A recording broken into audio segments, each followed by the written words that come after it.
జై హింద్, జై Bharat. Welcome to బిఎస్టీవీ.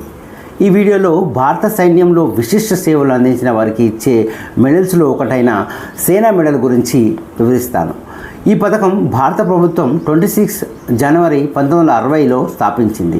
ఎవరైతే యుద్ధ సమయంలో కాకుండా మిగతా పరిస్థితుల్లో తమ శౌర్యం ప్రదర్శించి ధైర్య సాహసాలతో ప్రాణాలను కూడా లెక్క చేయకుండా ప్రజల ప్రాణాలు కాపాడడం కావచ్చు, లేకపోతే ఏదైనా ఒక పని చేయడం వల్ల అది మొత్తం ఆర్మీకే పేరు తీసుకొచ్చే విధంగా ఉన్నప్పుడు మాత్రమే ఈ పథకాన్ని ఇస్తారు. ఇప్పటి వరకు సేనా మెడల్ తీసుకున్న అతి కొద్ది మంది సైనికుల్లో మన తెలంగాణకు చెందిన సిపాయి నితిన్ కూడా ఉండడం మనం గర్వించదగ్గ విషయం. మరి అతను ఏం చేశాడు, ఎందుకు అతనికి ఇంత విలువైన పథకం భారత ప్రభుత్వం ప్రదానం చేసింది అనేది తెలుసుకోవడానికి మన బిఎస్టీవీలో వచ్చే ఆ వీరుని ఇంటర్వ్యూ కోసం వేచి చూడాల్సిందే. Thank you for watching BSTV. Jai Hind.